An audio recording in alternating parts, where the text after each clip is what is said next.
Hey everyone, this is Friedel Hakureja Raven, and I'm here with my recap and review of Animal Kingdom Season number 5, Episode number 8, which is titled Gladiators, and there are like only 5 more episodes left, and after watching this episode, I'm actually excited to see what's going to happen next, because the Kodi men are back together, and of course they have to figure out the DEA situation with Living Good, and yeah, and I also think that the title for this episode, Gladiators, it really made sense for what happened in this particular episode with everyone basically fighting. And it was just a fun episode, and we also got a little fight in the flashback sequences. So the episode opens up with Janine, a young Janine, like checking out these jewelry pieces at the store, and you just know that she is she's at the store to do a job, and of course her team comes in, and they're basically dressed up as these I think termite exterminators, if I remember correctly.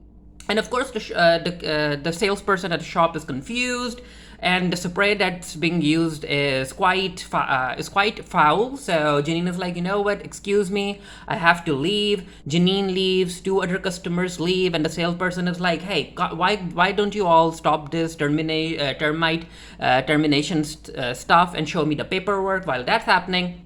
Of course, Janine's team ends up attacking the salesperson, and they also take care of the guard, and they start stealing stuff.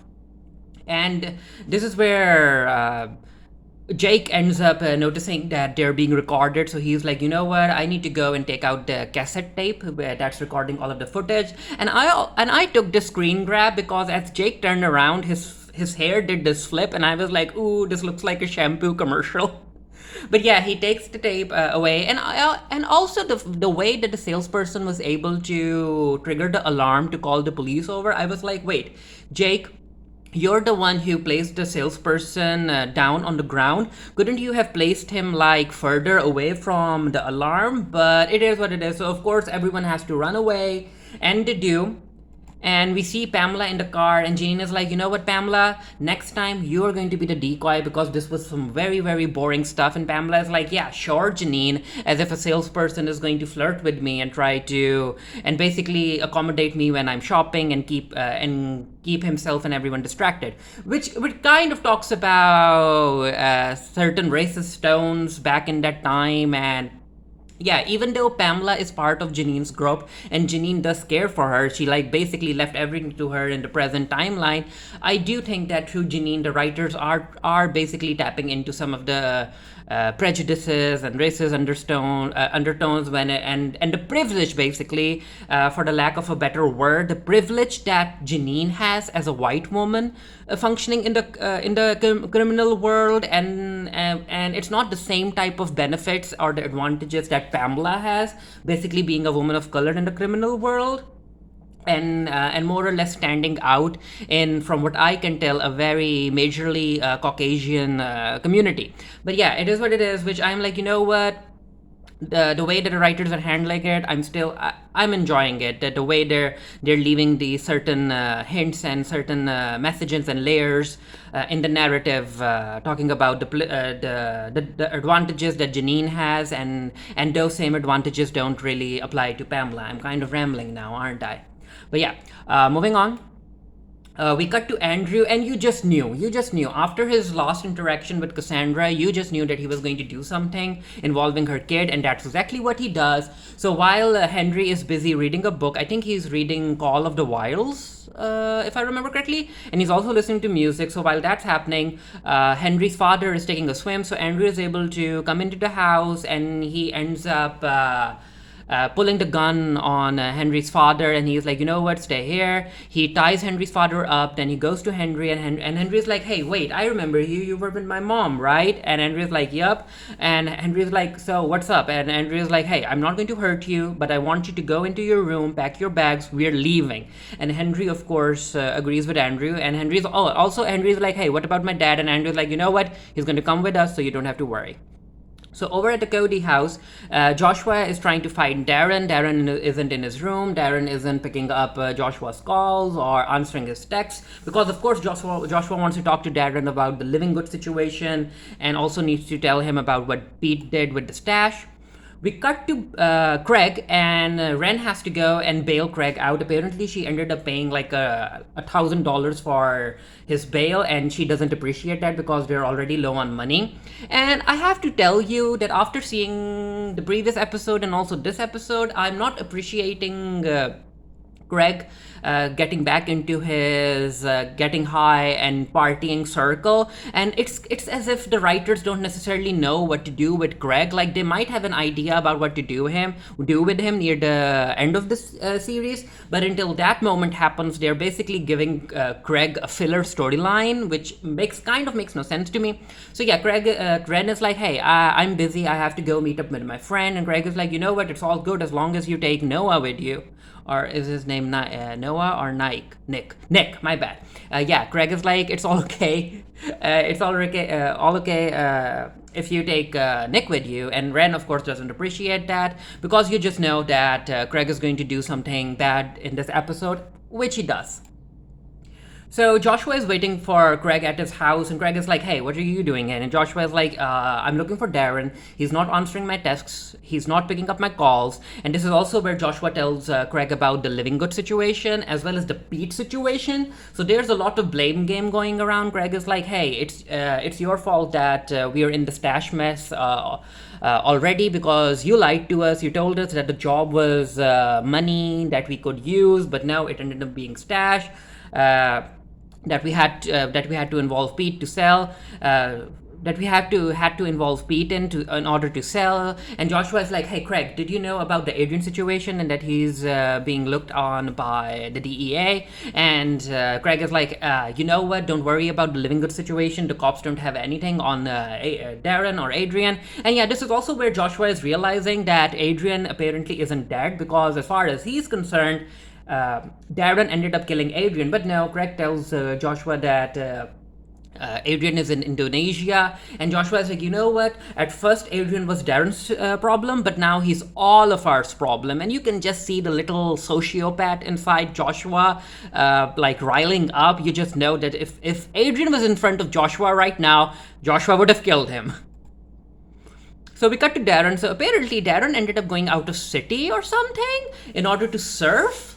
And yeah, Darren is just remembering the old times when he didn't have to worry about the family business. He could be off doing his own thing, having fun with Adrian. And yeah, you can just tell that he remembers that he's like remembering Adrian. He misses him. And again, I'm not really sure if Adrian is going to return for the season, or maybe Darren will go to Indonesia to be with him. We have no idea, but I am for certain sure that they need to figure out the Living Good situation, because if the Living Good situation isn't handled, if Adrian comes back for some reason, Joshua is going to kill him. So Lark ends up calling Joshua, and Lark is like, hey, I have this paperwork that I need your uncles to sign. So Joshua is like, hey, okay, that makes sense. Why don't you send them over? And Lark is like, no, I want to keep the paper trail to a minimum. I'm in San Diego, so why don't you come pick them up? And Joshua is like, yeah, I'll be over there, but it's going to take me a while. So coming back to Craig, yeah, he comes home, he ends up getting high again, he picks up his bike, and he goes off on basically a criminal spree. He steals from little shops, and I'm like, Craig, come on. So we cut to Andrew, and he's driving in the desert. He has Henry with him as well as Henry's father, and this is where Henry's father is like, hey, how much money did Cassandra pay you? I'll double your fees and all of that. Why are you doing this? Are you her girlfriend or boyfriend? My bad. Are you her boyfriend or something? And Andrea's like, no, I'm doing this because this is something that I need to do, and she's not paying me. I'm not her boyfriend and all of that stuff. So he takes Henry's father out. And at first I was like, wait, is Andrew going to kill Henry's father? But no, Andrew is at least still he still has certain senses in him that he doesn't have to kill this person. So with his hands tied behind his back, he leaves Henry's father in the desert. He also leaves the knife somewhere near. I think he throws it away, so it's basically like 10 or 15 feet away from him. And he also gives him a big bottle of water. So he leaves Henry's father there after cutting his legs free, and he ends up going into the car, and of course he's going to take Henry to Cassandra. So while that's happening, we cut to Craig, and Craig ends up going to Darren's bar, and Craig is like, hey, where were you? Why weren't you answering your cards? And Darren's like, yeah, I was out of the city to catch some waves, and yeah, basically Craig isn't happy with how Darren has been handling things. He tells Darren about what Pete did, and that he had to flush the stack because Living Good was snooping around, and Darren's like, wait. Why the heck was his stash at Pete's? And Craig is like, because you're the one who told Joshua to take the stash away from the house. And Darren is like, yeah, I told Joshua to do that, but I told him to stash the stash. I told him to hide the stash in the bowling alley that he owns. But yeah, again, as I said, a whole lot of blame game going around. And Craig is like, both of them get into an argument, and Darren's like, wait. Before you come at me, what the heck have you been doing? At least what I've been doing, I've been trying to find jobs. I've been trying to keep the family business afloat, and it's Joshua's fault that we are in this mess. And Craig is like, you know what? Joshua is an a-hole, and you're an a-hole. So both of you are a-holes, so be happy about that, and I'm just walking away. So yeah, Craig is very, very frustrated with Joshua. He's also very frustrated with Darren, because as far as Craig is concerned, Craig feels that he doesn't have a voice when it comes to making decisions about the jobs that they need to pull, and he doesn't like that. So he walks away. And yeah, again, with the title Gladiators, you just know that all of these men are going to fight with each other, and we do get that fight at the end of the episode. So we cut to Janine, and Janine and her crew end up burning the van, and Pamela is like, hey, Janine, we need to go, but Janine stays back until the van actually blows up, because that's something that excites her. So coming back to Craig, after meeting with Darren, as I said, he goes on this little criminal spree, and he ends up hitting a lot of shops in order to steal money. Now, there was this particular shop where I think the owner tried to capture Craig. It didn't work. But it was still fun to see. I was like, hey, dude, you tried. So Joshua ends up meeting with Lark, and Lark is like, hey, according to the paperwork that I'm going to give you, that I need your uncles to sign, the house is going to be divided equally between the four of you. And she's actually surprised that that's happening, because she's like, hey, when people die and the will comes into operation, or it becomes active or whatnot, people usually tend to, go their separate ways. They take what their own, and they just walk away. And Joshua's like, yeah, my family is a bit different. We're basically a family business, so that's why we all stay together. However, Joshua is like, if we wanted to divide everything up, how long is going to take? And Clark is like, yeah, it's going to take a while. And she is like, hey, what actually changed? Joshua's like, no, nothing. I'm just asking a question, because with all of the tension between Craig and Darren, and Craig and Darren and Joshua, and Craig and Joshua is thinking about maybe it's time to function on his own. So we go back to the flashback, and yeah, Jake's wife ends up finding Janine's trailer, and she's waiting for Janine and her crew when they arrive. And yeah, the wife is of course understandably angry. She's like, hey, so which one of you is Janine? And Janine's like, hey, it's me. And yeah, the wife calls her certain names. She takes out a baseball bat, and she isn't happy about how Jake is basically spending time with Janine and cheating on her, and also helping raise Janine scared while he won't have a kid with his own wife. And I'm like, wait, does that mean that Jake does end up having a kid with his own wife? And does that mean that Craig has a half brother out there? Who knows? So the wife takes out a baseball bat, and she starts damaging Janine's property, and Janine has enough of it, and because Jake's wife is making a ruckus, and she's like, hey, she grabs the wife by the back of the hair, and she's like, hey, you can take your domestic clownery somewhere else. This is my property. I need you both to leave. So the wife leaves, and Jake goes after her. And Janine is like, hey, nothing happened. And she actually invites Manny and Pamela for steak and beer. So we cut to Andrew, and Henry's like, are you taking me to your mom? And Andrew's like, yup. And Henry's like, why? And Andrew's like, you know what? Children need their mothers, especially if their mother is good. Do you think your mom is good? And Henry's like, yeah, I think my mom is good. And Andrew's like, okay, that works for me. Let's go. So we cut to Manny, Pamela, and Janine eating Janine's home-cooked steak. And Pamela is like, Janine, girl, you don't know how to cook. And Janine is like, wait, just try it. It's going to be good. So they all sit down, and Manny is like, how long before we get our cut? And Janine is like, each of us are going to get $5,000. 5 grand, like $5,000, which at that time was a whole lot of money. And she's like, Gia is working on it. And yeah, Gia name dropped the fence that ended up working for Janine for a very, very long time. And Manny's like, can't she process it further? And yeah, Janine is like, she's not selling this stuff out of the back of her trunk of her car, Manny. You have to wait. She has to do this properly. So Manny gets a message on his pager, and Gina's like, what's up with Manny? And yeah, this is where Pamela is like, you know what? Someone introduced him to a racetrack, so he's into gambling now. And yeah, Pamela understands that if you go into gambling, especially at the level that Manny is, you're going to lose a whole lot of money and you're going to be in a whole lot of debt. And yeah, Janine is like, hey, all of us are going to get 5 grand. That's going to come in handy. And Pamela is happy about it. And Janine is like, that's the least I could do because you had the inside person on the job. So it turns out that the inside person was the security guard, and he apparently knew Pamela. And I guess that's why he didn't put up a fight against Jake and the rest when the robbery was happening.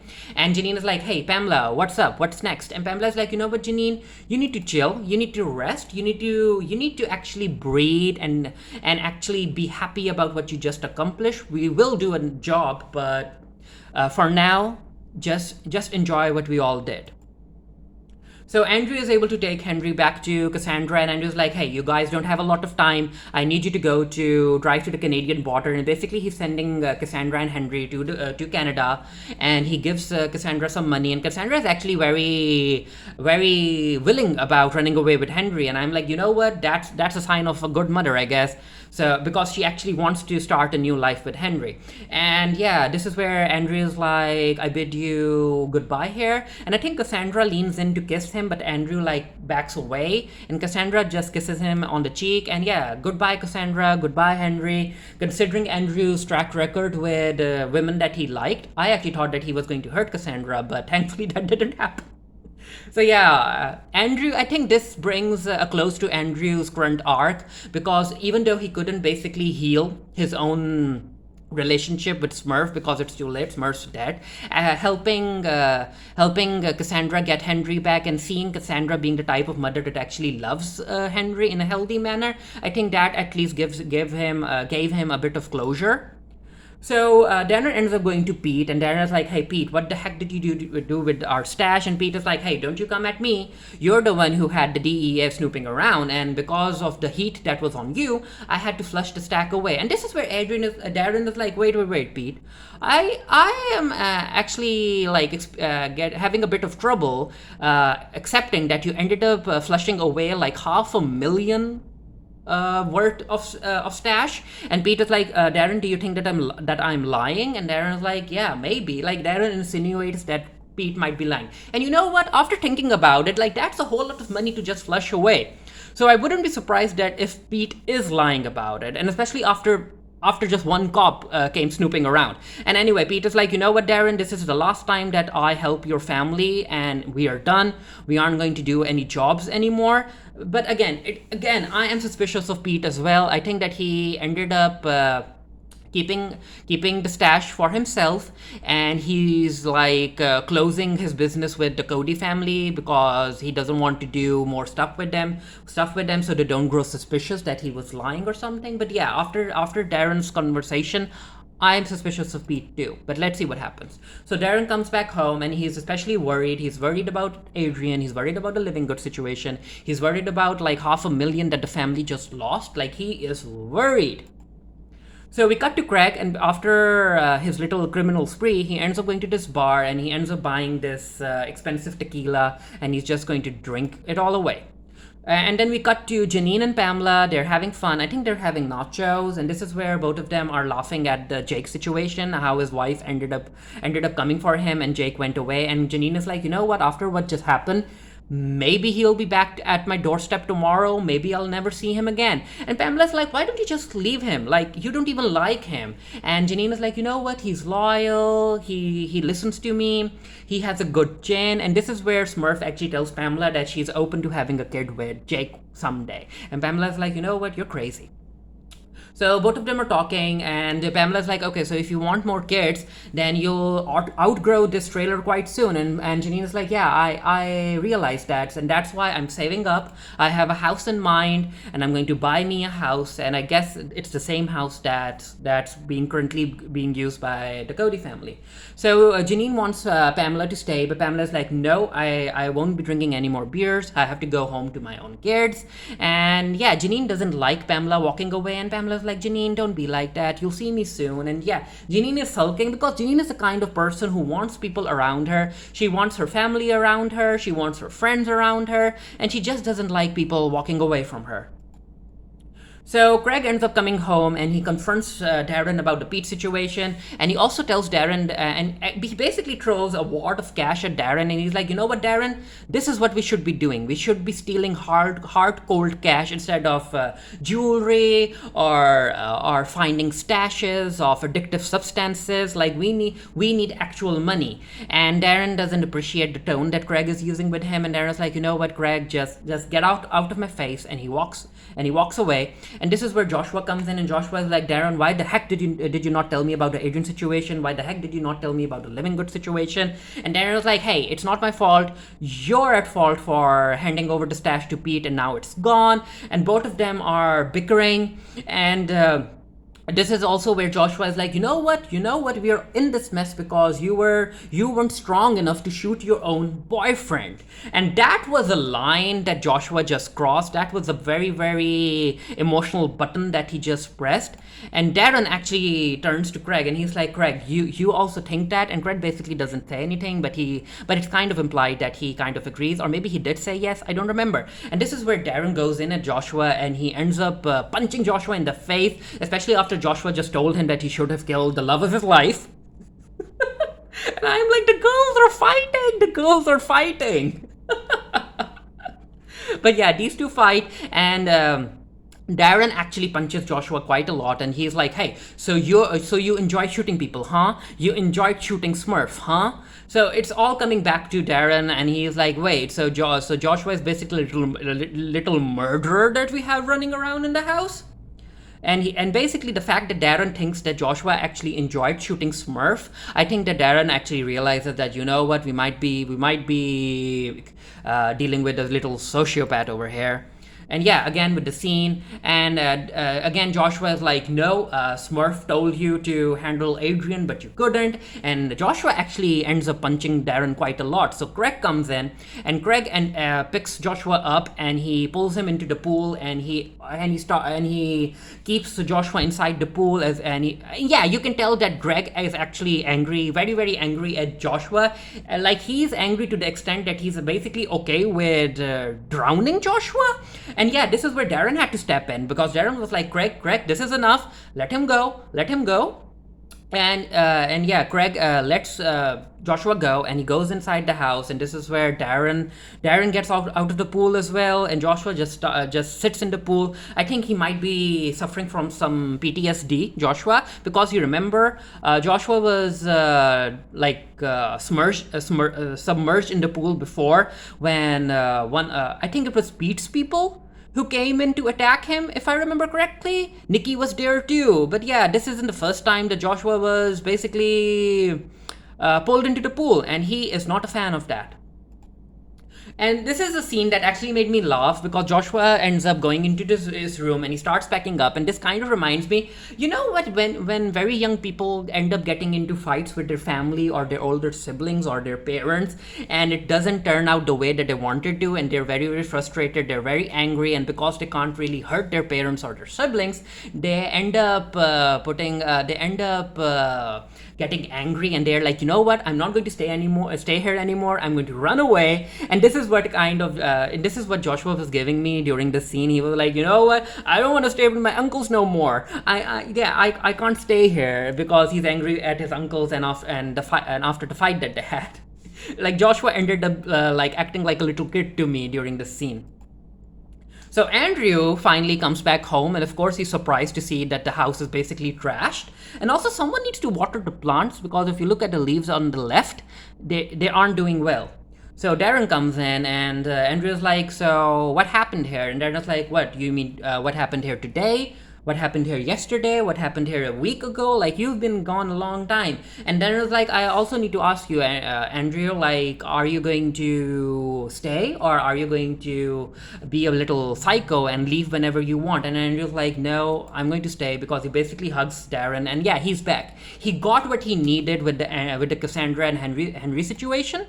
So he goes in and he asks Craig what happened, and Craig is like, Andrew's like, did you all have a fight? And Craig is like, yeah, it wasn't basically a fight. We both kicked Joshua around, and Andrew's like, you know what? From the look of things, it looks like he put up a fight. But yeah, Andrew goes to meet Joshua, and while that's happening, Craig is like, Darren, your nose crooked. Like Joshua broke your nose, and Craig ends up mending Darren's nose, and yeah, these two are okay. Like, I guess they had to like let go of all of this frustration that they had within each other, and also with each other. So yeah, after their little fisticuffs, I guess they can start mending the relationship and actually moving forward as a team, because again, they need to figure out the living good situation. So Andrew comes into Joshua's room, and he's actually surprised that Joshua is packing up, and Andrew's like, no, you aren't going anywhere. I need you to unpack, and I need you to stay here. And he ends up giving a friendly shoulder bump to Andrew, and Joshua is like, yeah, okay, I guess I'll stay here. Because again, Joshua, even though he's a little psychopath, Joshua wants his family too. Like, he had a huge problem with Smurf, but compared to Smurf, he doesn't necessarily have a problem with his uncles. So this is where the episode comes to an end, and we get this final scene between Janine and her kids, and Janine is like, you know what, my children, you will never leave me, right? And Andrew and Julia are like, yeah, mom, we'll never leave you. Like, yeah, she really loves her kid in her own weird way. So yeah, the episode ends here. I will be doing a return review of this for the Geek Theory. The link to that will be down in the comment section below. I enjoyed this episode. I had been waiting for the Kodi men to actually beat each other up. They aren't necessarily type that can basically talk their differences, so they needed this fight. They needed this physical altercation in order to like vent some of their frustration that they have with each other, as well as within themselves and with each other. So yeah, again, looking forward to the next episode, the living good situation. They have to deal with that. I hope Joshua deals with that, because as long as Living Good snoops around, Adrian coming back, that's not possible. And also, I think with Darren being suspicious of Pete over flushing the stash away, I think that he might be lying. Who knows? But yeah, let me know what you thought of the episode down in the comment section below. Until next time, stay happy, stay safe, stay blessed. See you guys later.